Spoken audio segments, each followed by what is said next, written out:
Atau juga berbangga-bangga dengan amal orang lain. Itu teman kos-kosan saya luar biasa, selalu sholat malam. Itu temanmu. Ibuku itu selalu muraja Al-Quran habis subuh. Ayahku gak pernah tinggalin sholat di berjamaah di masjid. Itu orang tuamu. Kamu mana ini? Gitu kan. Bangga dengan amal orang lain gimana ceritanya? Makanya seorang penyair mengatakan, Laisal fata man yakulu kana abi kada wa kada. Bukan seorang anak muda yang cerdas, bijaksana mengatakan dulu ayahku begini dan begitu. Itu ayahmu gitu kan. Walakinal fata man yakulu ha anadha. Tapi seorang yang cerdas yang mengatakan ini loh saya. Tunjukkan amal kita, gitu kan? Saya pernah begitu, kedatangan tamu di rumah di Condet, seorang ikhwah, dia bertamu, kemudian kami ngobrol, subhanallah saya luput mengikuti perkembangan waktu itu transisi. Kalau tidak salah baru datang dari safar, jadi saya tidak ikut. Saya pikir waktu azan duhur itu jam 12:10. Dia mundur, sebelum jam 12 sudah azan. Saya ngobrol, mikrofon masjid dekat rumah, kebetulan mati. Tidak nyala gitu, terus saya tunggu sampai jam 12:10 kok belum azan. Saya bilang sama dia, akhi kita ke masjid aja dulu. Saya boncengan motor sama-sama. Pas tiba di masjid, masuk di pintu masjid, imamnya sudah sujud rakaat pertama. So, saya sambil jalan ke saf pertama itu sambil saya introspeksi diri. Subhanallah, ini luput dan tidak bisa saya perbaiki ini. Satu kali takbiratul ihram yang luput ini. Dan rakaat pertama ini akan dicatat sampai hari kiamat. Khalid Basalamah ini telat satu rakaat di salat itu. Tidak bisa diperbaiki.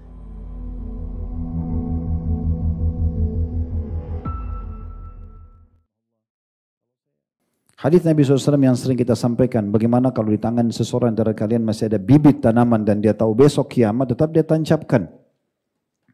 Bagaimana Abdullah bin Umar radhiyallahu anhu pernah menanam bibit pohon kurma sementara rambutnya sudah uban putih semuanya, jenggotnya putih, umurnya sudah sangat tua.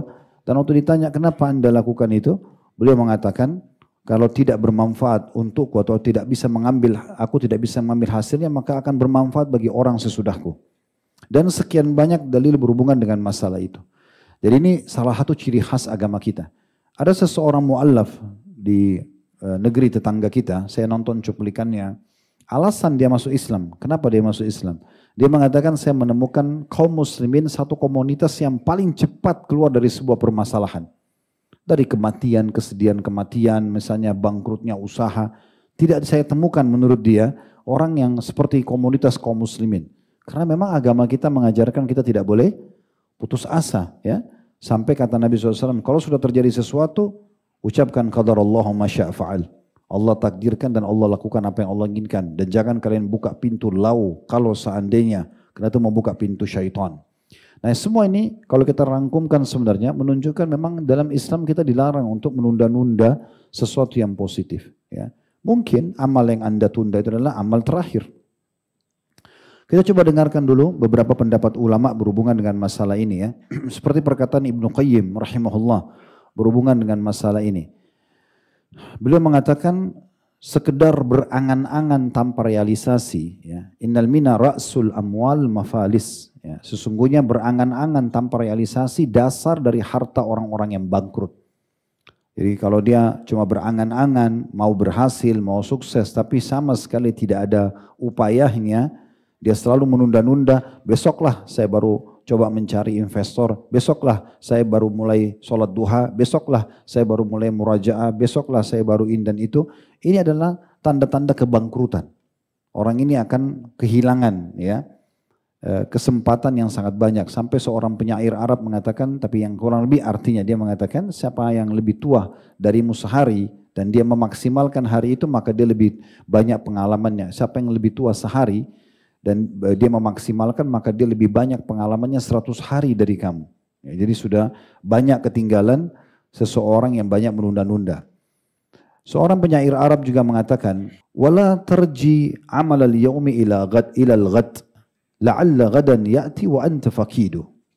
Jangan pernah kamu menunda-nunda amalan hingga esok hari. Karena bisa saja pada saat tiba esok hari engkau sudah kehilangan peluangnya atau kehilangan kesempatannya. Dan dinukil dari Abu Ishaq rahimahullah, beliau mengatakan ada yang berkata kepada Abul Qais ya, nasihatilah kami, maka beliau mengatakan hati-hati dengan menunda-nunda, mengatakan nanti dan nanti. Al-Hasan Basri rahimahullah berkata, hati-hati dengan sikap suka menunda-nunda. Ya. Engkau sekarang berada di hari ini dan bukan di hari esok. Jika hari esok tiba, engkau berada di hari tersebut. Dan sekarang engkau masih berada di hari ini. Jika esok tidak menghampirimu, maka engkau tidak akan menyesali hari ini. Maksudnya kalau dimaksimalkan. Dan tentu banyak sekali statement ulama salaf berhubungan dengan masalah ini. Sampai ada seorang kalangan tabi'in atau tabi'in yang masyhur namanya Abdul Malik. Dia memiliki banyak keturunan, di antaranya keturunannya juga masyhur mengikuti ayahnya menjadi seorang alim yang bernama Abdullah bin Abdul Malik. Dia menukil statement yang menarik bagaimana ayahnya mendidik anak-anaknya. Dia mengatakan kami kalau dalam perjalanan bersama ayah kami, setiap kali kami sedang jalan di satu titik, maka ayah kami mengatakan bertasbihlah sampai ke pohon sana.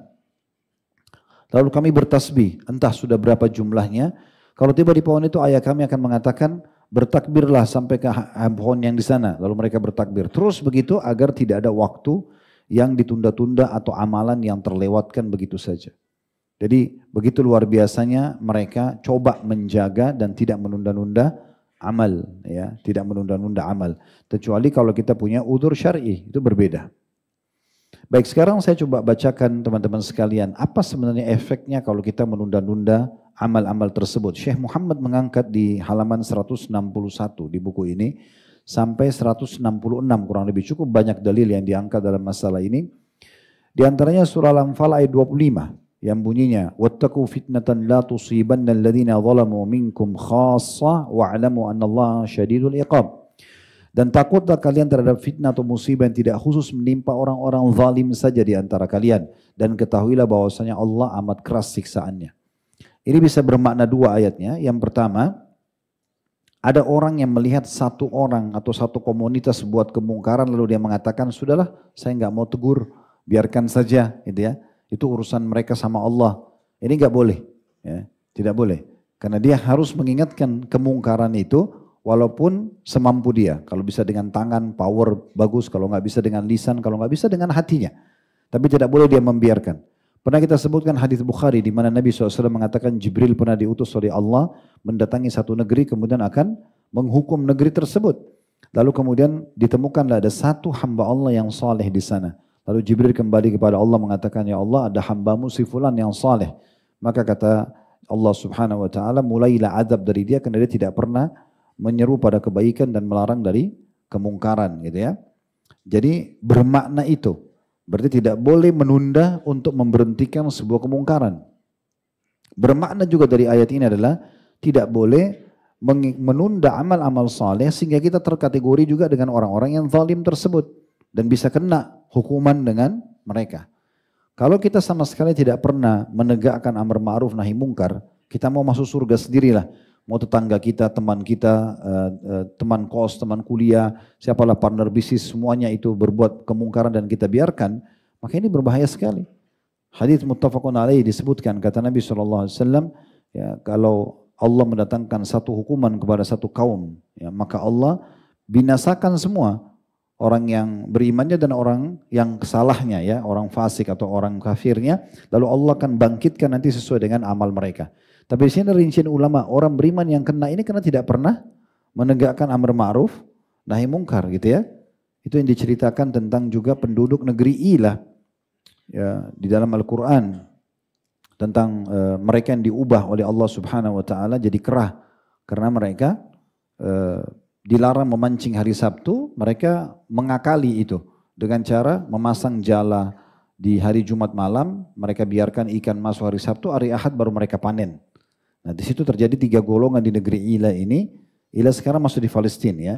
Namanya Palestina. Jadi pada saat itu ada pengikut Nabi Musa AS tinggal di sana dan mereka dilarang mancing hari Sabtu. Kebetulan profesi mereka adalah nelayan, gitu ya. Maka Allah Subhanahu Wa Taala uji mereka. Hari Sabtu itu justru ikan-ikan pada datang tanpa mereka harus pergi ke tengah lautan untuk mencarinya. Bahkan sangat mudah untuk dijangkau oleh tangan-tangan mereka. Pada saat itu ada orang yang nakal nih, mereka tidak mau dengar peraturan syariat Allah, maka mereka taruh jala hari Jumat, mereka bilang kami nggak mancing kok hari Sabtu, tapi ikan itu sudah masuk di jala mereka dan mereka panen hari Ahad. Ada golongan kedua, orang-orang beriman yang mengingatkan. Ya, nggak boleh, ini dilarang. Jadi ada satu yang melakukan pelanggaran, yang satu mengingatkan. Ada golongan ketiga, dia tidak mengingatkan golongan pertama yang melanggar, tapi dia mengingatkan golongan kedua. Ya, mengatakan untuk apa kalian ingatkan orang-orang yang berbuat kemungkaran itu? Biarkan saja, itu urusan mereka sama Allah. Nah, karena mereka justru mau menghadang orang yang menegakkan amar ma'ruf nahi mungkar, di saat datang hukuman Allah Subhanahu wa taala, golongan pertama sama ketiga, dua-duanya kena kutukan ya pada saat itu. Kemudian diangkat juga firman Allah SWT surah Al-An'am ayat 65 yang bunyinya Qul huwal qadiru ala yab'atha 'alaikum 'adzaban min fawqikum aw min tahti arjulikum aw yalbisakum syi'an wa yudhiqa ba'dakum ba'sa ba'd unzur kaifa nusarrifu al-ayati la'allahum yafqahun. Katakan hai Muhammad, dialah yang berkuasa untuk mengirimkan azab kepada kalian dari atas kalian atau dari bawah kaki kalian, atau dia mencampurkan kalian dalam golongan-golongan yang saling bertentangan dan merasakan kepada sebagian kalian keganasan sebagian yang lainnya. Perhatikanlah betapa kami mendatangkan tanda-tanda kebesaran kami silih berganti agar mereka memahaminya. Makna ayat ini ya, yang bisa kita ambil korelasinya dengan bahasan kita adalah kalau kalian terus menunda-nunda amal saleh sehingga kalian lalai, apalagi terus dalam perbuatan dosa, maka setiap saat bisa saja hukuman Allah datang. Nah, kasus menunda-nunda tadi. Ya. Kemudian beliau menguatkan ini dengan riwayat Ibnu Amr radhiyallahu anhum ajma'in. Dia berkata, kami bersama Rasulullah SAW dalam sebuah perjalanan. Kemudian kami singgah di sebuah tempat. Di antara kami ada yang memperbaiki kemahnya, ada di antara kami yang berlomba memanah, dan ada di antara kami yang berada di atas kendaraannya. Lalu penyeru Rasulullah SAW pun menyeru hadirilah salat yang mengumpulkan atau as-salatul jami'ah. Kemudian kami berkumpul kepada Rasulullah SAW dan beliau bersabda dalam sebuah hadis yang sedikit agak panjang. Wa innahu lam yakun nabiyyun qabli illa kana haqqan alaihi ay yadulla ummatahu ala khairin ma ya'lamuhu lahum wa yunzirahum syarra ma ya'lamuhu lahum. Wa inna ummatakum hadhi ju'ila aqibatuha fi awwaliha wa sayusibu akhiraha bala'un wa umurun tunkirunaha wa taji'ul fitnatu fayuraffiqu ba'duha ba'dan wa taji'ul fitna fayaqulul mu'min hadhihi muhlakati thumma tankashifu wa taji'ul fitnatu fayaqulul mu'min hadhihi فمن أحب أن يزهزه عن النار ويدخل الجنة فلتأتي منيته وهو يؤمن بالله واليوم الآخر وليأتي إلى الناس الذي يحب أن يؤتى إليه ومن بايع إماما فأعطاه صفقة يده وثمرة قلبه فليطعه إن استطاع فإن جاء آخر ينازعه فاضربوا عنق الآخر رواه المسلم. Terjemahnya, sesungguhnya tidak ada seorang nabi pun sebelumku, melainkan kewajibannya untuk menunjukkan umatnya kepada kebaikan yang dia ketahui untuk mereka, dan memperingatkan mereka kejelekan yang dia ketahui untuk mereka, agar tidak terjerumus. Sesungguhnya umat kalian dijadikan keselamatannya pada awalnya, dan akhirnya akan ditimpa bala atau ujian dan perkara-perkara yang kalian ingkari. Akan datang satu fitnah, sehingga sebagiannya saling menaiki sebagian yang lainnya, yang sesudahnya akan menjadikan sebagian fitnah yang lain terasa ringan. Lalu datanglah fitnah, kemudian seseorang mukmin berkata, mungkin ini kebinasaanku. Kemudian fitnah itu terangkat dan fitnah yang lain pun datang. Lalu mukmin berkata lagi, mungkin ini atau ini. Maka barang siapa yang suka untuk dijauhkan dari neraka dan dimasukkan ke dalam surga, hendaklah dia didatangi oleh kematian dalam keadaan dia beriman kepada Allah dan hari akhir. Dan hendaklah dia mendatangi orang-orang yang Allah suka untuk didatangi kepadanya, maksudnya dengan cara baik. Barang siapa yang membaiat seorang imam, maka berikanlah kepadanya telapak tangannya dan buah hatinya atau sumpah yang murni. Dan taatilah dia jika dia mampu. Jika datang orang lain menyelisihi pemimpin atau imam tersebut, maka penggallah leher orang itu. Hadis ini diriwayatkan oleh Imam Muslim. Hadis ini kita bagi menjadi beberapa faedah. Yang pertama, adanya informasi dari Nabi SAW tentang kewajiban semua nabi-nabi, yaitu menyampaikan semua amanah syariat. Baik itu perintah mengerjakan perbuatan, wajib ataupun sunnah hukumnya, dan juga mengingatkan tentang larangan, baik itu haram ataupun makruh kepada umatnya. Masalah mereka terima tidak terima, itu bukan tugasnya nabi-nabi. Tugas mereka, kata Allah SWT kepada nabinya Muhammad SAW, ma'alaika ilal balagh, tugasmu hanya menyampaikan. Ya. Begitu juga Nabi SAW menyampaikan waktu Ibrahim alaihissalam diperintahkan oleh Allah untuk menyampaikan panggilan haji buat manusia. Beliau mengatakan, wa ma yablughu sauti, sampai di mana suaraku? Lalu Jibril mengatakan, ma 'alaika illal balag, tugasmu hanya menyampaikan. Lalu Ibrahim alaihissalam memanggil orang-orang haji, kemudian suaranya disampaikan oleh Allah Subhanahu wa taala. Jadi intinya semua nabi-nabi punya kewajiban dan mereka tidak akan diwafatkan sampai menyampaikan semua yang diamanahkan. Pelajaran yang kedua yang bisa diambil adalah bagaimana Allah Subhanahu wa taala menjadikan keselamatan umat ini seluruhnya di awalnya. Maksudnya keselamatan dari segala macam penyimpangan karena keberadaan Nabi sallallahu alaihi wasallam, ya. Kemudian keberadaan para sahabat ridwanullahi alaihim. Nah, ini generasi-generasi awal, bahkan disebutkan ada 3 generasi emas Islam. Generasi Nabi SAW yaitu para sahabat, generasi yang sama sahabat tabi'in, generasi yang hidup sama tabi'in yaitu tabi'in. Dikenal dengan 3 kurun mufaddalah atau 3 abad yang terpilih, ya. Maka itu dianggap memang awal-awal mereka banyak selamat, ya, karena memang kedekatannya dengan Nabi alaihi salatu wassalam. Kemudian beliau mengingatkan nanti akan ada masalah ujian pada akhir umat ini. Karena kalian akan lihat banyak sekali yang kalian pungkiri, ya. Dan terjadi banyak fitnah. Ya, di sini rincian ulama banyak sekali tentang masalah ini, ya. Penyimpangan-penyimpangan agama, baik orang yang terjerumus jelas dari Islam kepada kemurdatan, kemusyrikan, atau dari perbuatan maksiat umumnya, tidak sampai keluar dari Islam, perzinahan, khamr dan segala macam, atau juga termasuk dalamnya adalah mereka melakukan perbuatan-perbuatan tidak ada dalam syariat. Sehingga ini masuk semua dalam perbuatan-perbuatan yang melahirkan fitnah di tengah-tengah umat Islam. Dan orang-orang yang berpegang teguh pada syariat akan mengatakan, mungkin aku akan binasa, atau bahkan berharap bisa binasa di waktu itu, ya, supaya mereka tidak masuk dalam fitnah. Kemudian pelajaran yang ketiga yang bisa diambil adalah bagaimana Nabi SAW memberikan kata kunci. Kalau ingin selamat, maka ini yang jadi saksi bahasan kita, ya. Jangan seseorang di antara kalian meninggal dunia kecuali dalam kondisi dia beriman kepada Allah dan hari akhir. Tentu ini diikuti dengan amal saleh. Ya, dengan amal saleh, dia tidak menunda-nunda amal salehnya. Dia ikuti dengan keimanan dan amal saleh. Dan yang terakhir yang bisa diambil adalah adanya perintah untuk patuh kepada pemimpin yang sudah resmi, ya, dan tidak boleh memberontak, tidak boleh, ya, mengganggu. Bahkan dianjurkan di sini sebagai bagian keimanan kita memberikan ketulusan hati, mendoakan kebaikan. Dan kalau ada orang yang berusaha memberontak, justru yang memberontak itu yang diperangi. Nah, ini yang diambil daripada hadis ini. Tapi saksi bahasan kita adalah siapa yang ingin beriman, meninggal dalam kondisi nanti selamat di akhirat, masuk ke dalam surga, selamat dari neraka, dia harus meninggal dalam kondisi beriman kepada Allah dan juga hari akhir, artinya memperbanyak amal solehnya. Dari selanjutnya yang mengingatkan kepada kita juga tidak boleh menunda-nunda amal yang diangkat oleh penulis adalah hadis riwayat Muslim. Dari hadis Abu Hurairah radhiyallahu anhu secara marfu atau sampai kepada Nabi SAW, badiru bil amali fitanan ka qita'il lailil mudlim yusbihu ar-rajulu mu'minan wa yumsihu kafira wa aw yumsi mu'minan wa yusbihu kafira yabi'u dinahu bi'aradin minad dunya. Bersegeralah dengan beramal, ya, amal-amal saleh, atau kerjakanlah amal-amal saleh itu sebelum muncul fitnah-fitnah, ya, halangan-halangan seperti potongan-potongan malam yang gelap. Maksudnya tidak jelas bagi sana seorang, ya, dia ini benar atau ini salah, gitu, ya. Di mana seseorang pada pagi hari beriman, kemudian pada pagi hari beriman, kemudian pada sore hari dia menjadi kafir. Atau pada sore hari dia beriman, pada pagi harinya dia menjadi kafir. Jadi dia bisa beriman di pagi hari, sore kafir, atau sore dia beriman, paginya menjadi kafir. Itu semua alasannya karena menjual agamanya demi sebuah bagian dari kepentingan dunia saja.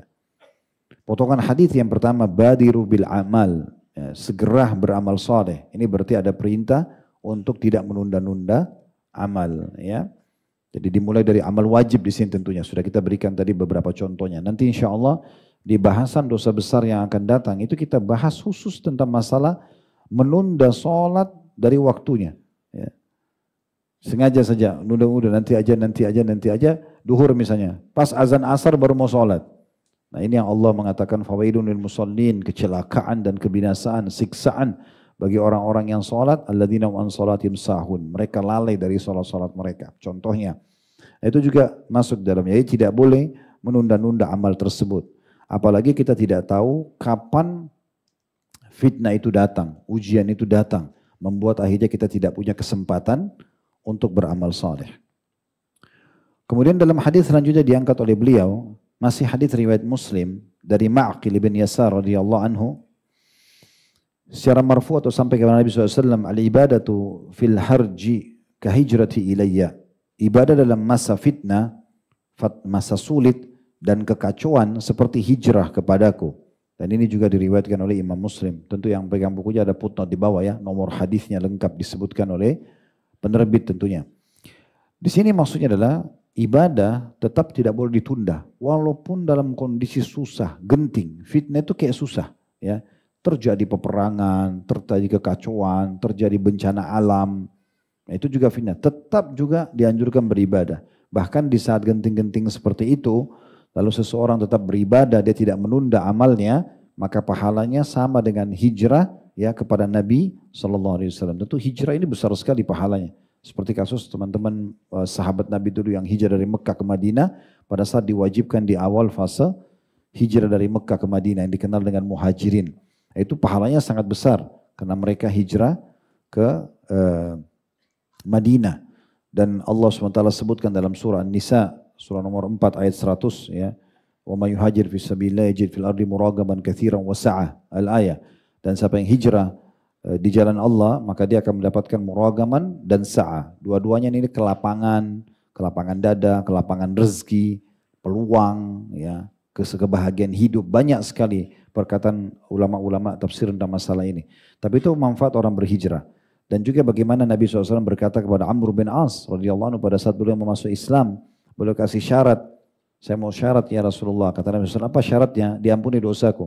Maka Nabi SAW tersenyum sambil mengatakan, apakah kau belum tahu hai Amr, bahwasanya dengan masuk Islam dosa-dosamu yang lalu diampuni. Kemudian beliau sebutkan, begitu juga orang yang hijrah ya akan mengampuni dosa-dosa yang sebelumnya, dan haji juga mengampuni dosa-dosa sebelumnya. Jadi memang di sini diberikan keutamaan bagi orang yang tetap tidak menunda amalnya di saat-saat genting, apalagi kalau lagi di saat santai gitu ya, maka itu akan mendapatkan pahala yang sangat besar. Selanjutnya dalam riwayat Bukhari Muslim dari hadis Hudzaifah radhiyallahu anhu bahwa Umar berkata, siapakah di antara kalian yang hafal dengan sabda Rasulullah SAW tentang fitnah-fitnah, adanya halangan-halangan nanti yang membuat orang susah untuk beribadah? Maka Hudzaifah berkata, aku. Maka dia pun berkata, ayo sebutkan, sungguh engkau sangat kuat menghafalnya. Karena biasanya hadis tentang fitnah ini, apalagi fitnah akhir zaman itu panjang-panjang. Maka Hudzaifah berkata, aku mendengarkan Nabi SAW bersabda, fitnatul rajulu fi ahlihi wa mali wa waladihi wa jarihi, tukaffiruha as-salatu was-siyamu was-sadaqatu wal-amru bil ma'ruf wan nahyu 'anil munkar. Faqala laysa hadhi urid.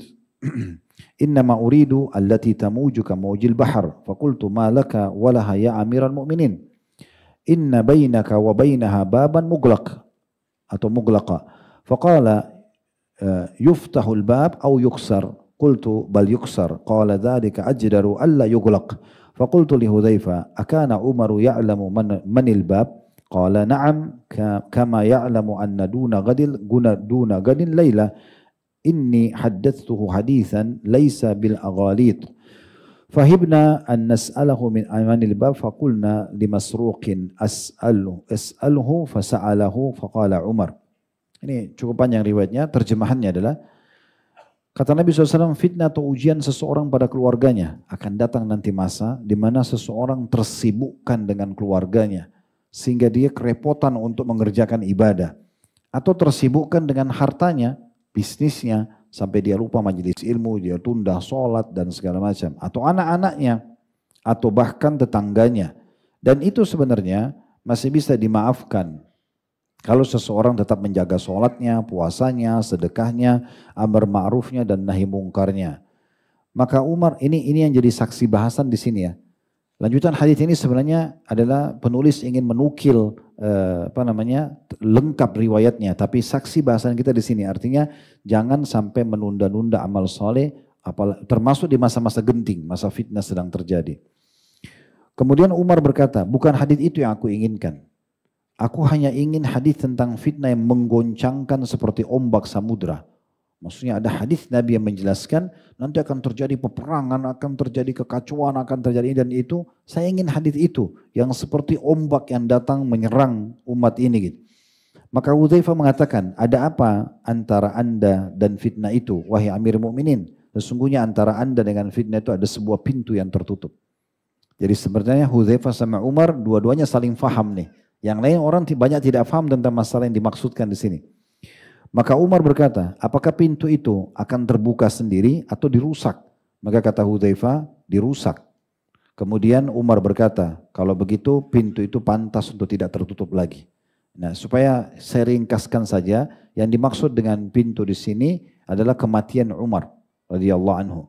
Karena memang selama Umar hidup, maka tidak ada fitnah terjadi di tengah-tengah umat. Setelah Umar meninggal dunia, terjadilah prosesi pembunuhan Utsman, munculnya kaum Khawarij, terjadi peperangan di antara Ali dan Muawiyah, Ali dengan Aisyah, pasukan yang dikenal dengan pasukan Jamal itu kisah panjang dan seterusnya itu karena terjadi atau terjadinya setelah meninggalnya Umar radhiyallahu anhu. Makanya Hudzaifah bilang, untuk apa anda bertanya itu Amir Mukminin? Sementara antara anda sama fitnah itu nanti ada pintu. Umar sudah paham kalau itu dirinya. Maka Umar tanya, pintu itu dirusak? Maksudnya saya nanti dibunuh atau memang terbuka sendiri? Saya mati biasa aja. Maka kata Hudzaifah, dirusak. Umar sudah paham itu. Maka kata Umar, kalau begitu sudah pantas pintu yang dirusak itu tidak bisa ditutup lagi. Kemudian kata perawi, aku bertanya kepada Hudzaifah, apakah Umar mengetahui siapa pintu itu? Hudzaifah mengatakan, iya, sebagaimana dia mengetahui bahwa malam adalah sebelum besok siang. Maksudnya sebagaimana ini malam, ini datang sebelum besok pagi. Pasti malam dulu baru besok pagi. Seperti terangnya orang tahu setelah malam besok pagi, begitu Umar tahu siapa pintu itu. Kemudian dikatakan, sesungguhnya aku menceritakan hadis ini kepadanya semisal hadis yang tidak tersembunyi atas Umar. Kemudian kami perawi merasa segan untuk bertanya kepada Hudzaifah siapakah pintu itu. Dan kami berkata kepada Masruq, salah satu tabi'in, tanyakan Hudzaifah. Kemudian dia pun menanyakan kepada Hudzaifah dan Hudzaifah mengatakan pintu itu adalah Umar. Tapi ini kisah yang terakhir tadi saya bilang panjang lebar, itu pelengkapan riwayat. Yang kita ingin titik beratkan, itu persabda Nabi SAW, sungguhnya ya tadi ya fitnah terjadi ya dan harusnya seseorang menjaga sholatnya dan ibadah-ibadahnya. Selanjutnya hadis riwayat Muslim diangkat juga oleh beliau dari hadis Abu Bakar radhiyallahu anhu secara marfu atau sampai kepada Nabi SAW, innaha satakunu fitan. Ala thumma takunu fitnah al-qa'idu fiha khairu minal mashi wal mashi fiha khairu minas sa'i ilaiha. Ala fa idza nazalat aw waqa'at faman kana lahu ibilun falyulhaq bi ibilihi atau falyalhaq bi ibilihi wa man kanat lahu ghanamun falyalhaq bi ghanamihi wa man kanat lahu ardun falyalhaq bi ardihi. Faqala rajul ya Rasulullah ara'aita man lam yakun lahu ibilun wala ghanamun wala ard. قال يعمد إلى سيفه فيدق على حده بحجر ثم لينجو إن استطاع النجاة ثم قال اللهم هل بلغت قالها ثلاثا فقال رجل يا رسول الله أرأيت إن أكرهت حتى ينطلق بي إلى أحد الصفين فيضربني رجل بسيفه أو يجيء سهم فيقتلني قال يبوء بإثمك وإثمه ويكون من أصحاب النار. Terjemahannya kata Nabi SAW akan terjadi fitnah-fitnah. Akan banyak nanti fitnah yang terjadi yang membuat mungkin orang lalai dari amal-amal saleh.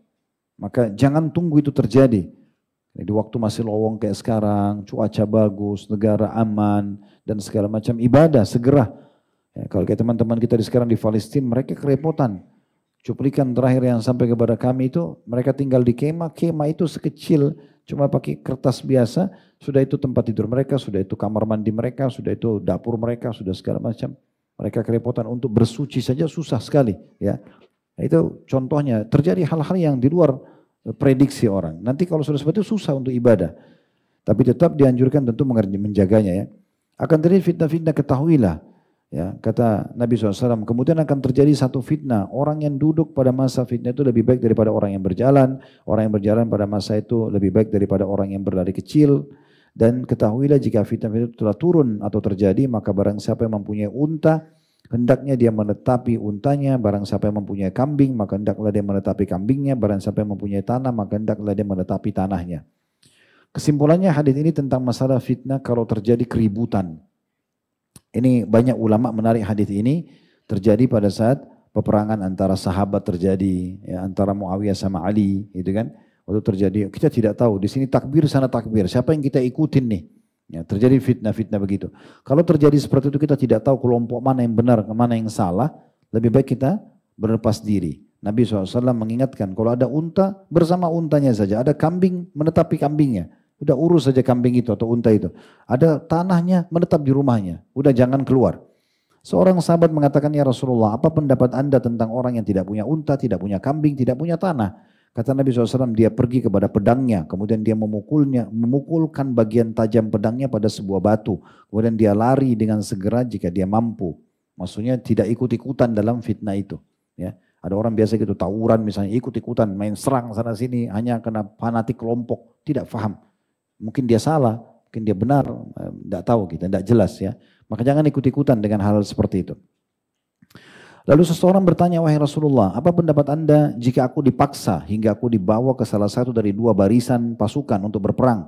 Mau nggak mau? Ya. Kemudian seseorang membunuhku dengan pedangnya atau datang satu anak panah hingga akhirnya membunuhku. Maka dia berkata, ya kata Nabi SAW, dia orang yang memaksamu itu akan kembali membawa dosamu dan dosanya. Dan dia termasuk penduduk neraka. Hadis riwayat Imam Muslim. Kalau kita ambil sebenarnya benang merah dari riwayat ini adalah bagaimana seseorang itu menghindari ya fitnah-fitnah yang bisa membuat dia terlalaikan dari ibadah, gitu kan? Karena fitnah-fitnah terjadi di masa-masa fitnah kita tidak tahu mana benar mana salah, sudah fokus saja ibadah. Bahkan ada hadis yang menganjurkan kita memperbanyak waktu di rumah kalau tidak ada sesuatu yang mendesak ya untuk keluar. Walaupun fitnah sedang tidak terjadi. Sehingga kita selamat dari bahayanya orang dan orang pun selamat dari bahaya kita. Kalau ada hajat silakan, majelis ilmu, mendesak cari nafkah, apalah segala macam ke rumah sakit mungkin. Tapi kalau tidak, membuang-buang waktu di luar rumah sehingga tidak ada manfaatnya, bahkan bisa membahayakan orang atau kita kena bahayanya orang lain, ini termasuk adalah larangan di dalam syariat Allah Subhanahu wa taala. Kemudian beliau mengangkat dalil terakhir dalam buku ini, hadis riwayat Abu Daud dari Sa'ad radhiyallahu anhu, tepatnya ini Sa'ad bin Abi Waqqas ya. Beliau bertanya, ya Rasulullah, ara'aita in dakhala alayya baiti wa basata yadahu liyaqtulani faqala kun ka khairi ibni Adam wa tala hadhihi al-aya la in basatta ilayya yadaka litaqtulani ma ana bibasit yadi ilayka liaqtulak inni akhafu Allah rabbal alamin. Wahai Rasulullah, bagaimana pendapat anda jika ada seseorang yang masuk ke rumahku dan membentangkan tangannya untuk membunuhku? Maka di masa-masa fitnah itu, sedang terjadi fitnah, ada orang begitu.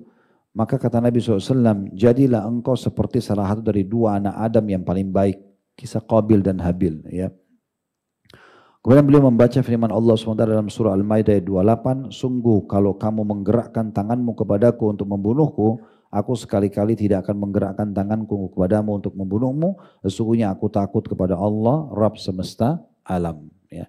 Ini karena kasus ya, dua anak Adam, yang satu karena hasad pada saudaranya, kemudian dia mengancamnya untuk membunuhnya. Karena banyak kisah, nanti kita sampaikan insya Allah di kisah Nabi Adam AS, karena banyak kasus di situ ya. Masalah sedekahnya yang diterima oleh Allah, sementara adiknya diterima, dia tidak diterima. Pernikahan ya dengan wanita, saudara mereka, waktu itu masih ada pernikahan ya dengan saudara karena belum ada manusia selain mereka, menikah dengan saudari yang lebih cantik misalnya, maka membuat hasad, akhirnya dia mengancam saudaranya untuk membunuh. Tapi adiknya sangat bijaksana, karena dia tahu kalau dia melawan membunuh nanti malah jadi masalah, ya nanti malah jadi masalah buat dia. Maka dia pun mengatakan, kalau kau ingin membunuhku saya tidak akan melawan. Saya berharap ya kau akan mencatat mengambil dosa dari sisi Allah Subhanahu wa taala. Maka dia selamatkan dirinya. Ini kebetulan hadis ini diangkat di dalam masalah fitnah, namun kita bisa tetap menarik benang merahnya dalam masalah menunda-nunda amal. Artinya kalau selama masih ada kesempatan beramal, lakukanlah. Jangan sampai masa-masa genting nanti sulit untuk beribadah, baru kemudian kita tidak memaksimalkannya. Nah di sini cukup banyak juga hadis penguat ya. Sampai sini dalilnya terakhir yang diangkat oleh penulis. Ada hadis Nabi SAW tentang kita disuruh memaksimalkan masa muda ya, sebelum tiba masa tua, masa sehat sebelum tiba masa sakit, ya gitu. Masa kaya sebelum tiba masa miskin. Semua ini menandakan memang kita harus memaksimalkan kesempatan. Mungkin sekarang kesempatannya belum tentu sama dengan yang akan datang. Saya pernah berbagi kisah ini, saya ingatkan kembali. Satu waktu saya pernah menjenguk sahabat ayah saya di Makassar. Dua-duanya sudah meninggal, ayah dan juga beliau sudah meninggal, rahimahumullah semuanya. Saya berkunjung ke rumah itu karena biasanya kalau ke Makassar dulu waktu ayah saya masih hidup saya sering temani beliau. Beliau mau kemana saya temanin, coba ke temannya, ke memenuhi hajatnya ke pasar dan seterusnya lah. Maksudnya pasar itu toko-toko yang dibutuhkan. Satu waktu kami datang ke temannya dan temannya itu diketeter karena kencing, sering keluar air kencingnya jadi pakai alat gitu ya di atas ranjang. Sambil ngobrol saya dengarkan, orang tua ngobrol saya dengarkan, kecuali kalau saya ditanya baru saya respon gitu ya sebagai bentuk penghormatan terhadap mereka. Pas azan asar, saya pamit, maaf, saya bilang Ami, saya panggil Ami paman, saya pamit dulu untuk ke masjid sholat. Dia bilang silakan, ada masjid dekat sini, saya ke masjid dekat rumah. Selesai sholat saya balik, waktu saya balik itu beliau mengucapkan kata-kata saya selalu jadikan pegangan sampai sekarang ya. Bagaimana perkataan ini sebenarnya harus diambil pelajaran. Ya, kata-kata hikmah, mungkin dia tidak bermaksud apa-apa, tapi bisa kita jadikan sebagai hikmah buat kita. Dia mengatakan, nak dulu waktu saya masih muda seperti kamu, saya tidak pernah juga tinggalkan masjid. Tapi sekarang keadaan saya sudah begini. Saya udah gak bisa buat apa-apa. Kalau mau kondisi sakit, gak bisa lagi. Gitu kan. Terus saya berpikir merenung pada saat itu, iya ya. Kenapa harus menunggu yang kita tidak pernah tahu. Mungkin beliau tidak pernah tahu di umur itu akan diketeter atau akan stroke atau apalah ya. Jadi mumpung masih ada kesempatan, kenapa kita tidak maksimalkan? Kenapa kita tidak beribadah? Kenapa harus ditunda-tunda ibadah itu? Sementara memang peluangnya masih ada. Dan berapa banyak kesempatan kita untuk bersedekah misalnya, orang miskin selalu kita tunda. Udahlah nanti aja. Bisikan syaitan mengatakan masih ada orang di depan sana mungkin yang lebih butuh. Padahal mungkin orang ini terakhir, mungkin berapa langkah setelah itu meninggal dunia, kan gitu. Kita meninggal dunia atau dia meninggal dunia, hilang peluang itu. Padahal di detik itu bisa dicatat ya kesempatan amal itu. Ini juga saya pernah berbagi cerita tapi saya ingatkan lagi karena sering saya jadikan pelajaran gitu. Banyak sekali peluang-peluang ibadah. Masalahnya ibadah ini kalau luput dari kita sekali, kita nggak bisa perbaikin ya. Kalau tadi misalnya sholat maghrib ini ada orang yang masbuk 1 rakaat. Mohon maaf ikhwah-ikhwat sekalian kalau memang kebetulan memang ada di antara anda yang seperti tadi karena saya tidak lihat di belakang. Tapi kalau misalnya ada yang luput 1 rakaat tadi, masbuk.